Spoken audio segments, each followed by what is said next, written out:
Whoa! Welcome back, guys. I'm your host, Blue Ridge Silverhound. Today we're going to have a discussion over the 1943 cents, specifically the copper-bronze error that exists in these coins, the ones that you hear selling for hundreds of thousands of dollars. Yes, it's a marvel in coin collecting history that something like this exists out there. The 1943 Lincoln cent, all right, was intended to be a zinc-coated steel coin. So that's why I have the two images. The coin on the left is the general coin that was released to the public for use, you know, in commerce, purchases, everyday life. The coin on the right was simply just an error, an anomaly. How did it all happen? Well, when the mint was producing these coins, okay, they had these great big hoppers full of steel blank planchets. Now, in 42 and 44, they had that copper alloy, the ones that weigh over 3 grams. And the writing was kind of on the wall. We knew this was going to happen because you can't do a one-year type issue during the middle of the war when everything was a cluster you-know-what.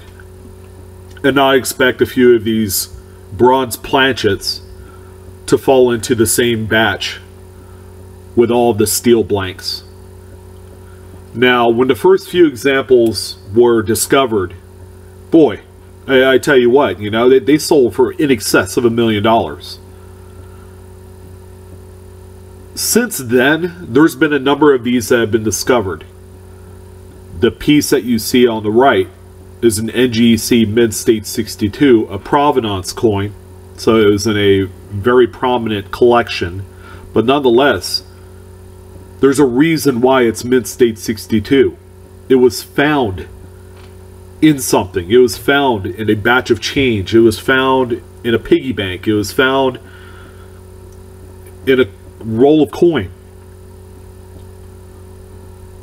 This example sold last week for $282,000, folks. Now the question is this a relevant coin to talk about today as something that you could possibly find? Heck yeah!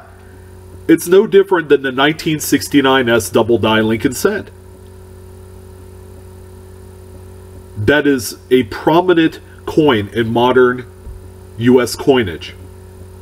In terms of sheer mother F-ups,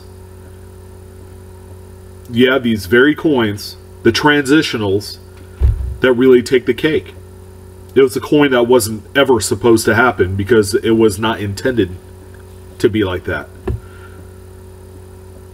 This is by far and away the most expensive coin I've ever talked about in my 6 to 7 years of being on YouTube.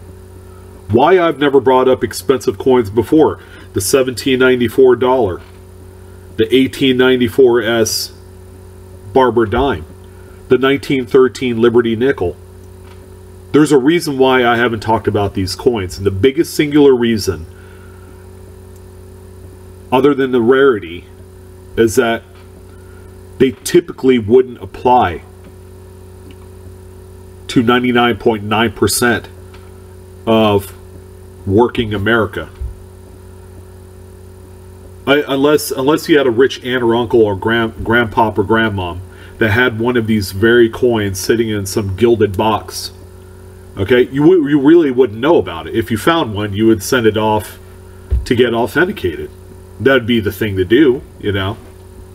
I would do some research.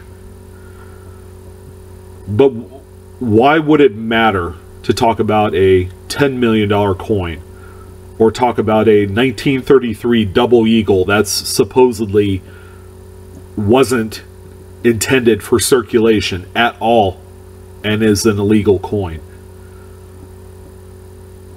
But the 1943 bronze, I feel, is a different story. In the sense that some of these have been found in wheat cent bags. Some of the lowest grade examples, people are asking $50,000, $60,000 for them. So they've come down quite a bit, but they're still worth a lot of money. The example right here, again, for $282K. I can think about it right now. That's about how much I owe on my house.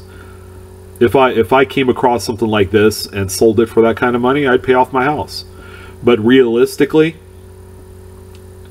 depending on your frequency of searching through wheat bags or going through so many rolls of coin from the bank, what's the likelihood that anything like this would ever pop up? It's like a lottery. It's a lottery win to a lot of us. But I felt it was my obligation to throw out the message that something like this is within the realm of possibility. Again, take a look at the photos, guys. The coin looks like it's been through a war zone. It was sitting in a bag with a bunch of other nickels, quarters, dimes, and pennies. There's just no reason for it to be a mint state 62. And there's no other reason why VG and fine examples exist out there. Hey, there's a good 4 or 5 dozen of these coins, I would imagine, that exist in some way. And now it's up to us to kind of know exactly what we're looking for. Now, if you feel like you found one, it is a highly counterfeited coin.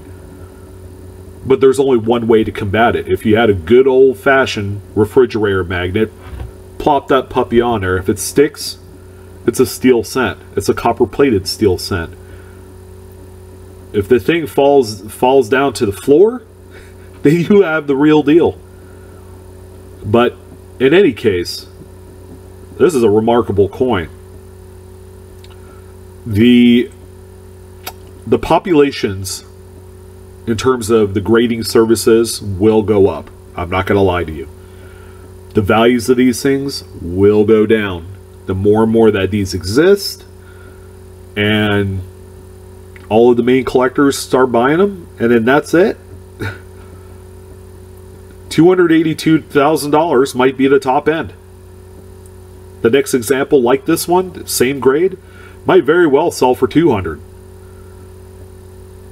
$82,000 difference. That's a lot of money, guys. But I want to serve caution. You know, this video will... I don't want to give anybody some false hope, but if you know exactly what you're looking for and you come across something like this, just do whatever you can to get it authenticated. And then talk about the sale later. Okay, you shouldn't be in a rush to get something like this sold. You gotta make sure it's legit. And it's end up being the most epic find in your lifetime. But guys, I appreciate your time. This is a fun topic. There's nothing better than searching and finding a home run like this. If you like the content, please hit the like button. Feel free to share this video on your favorite social media site, and please subscribe. You'll have access to all the newest content as they're uploaded. Thank you again, folks, and keep searching, keep stacking. Wish you the best.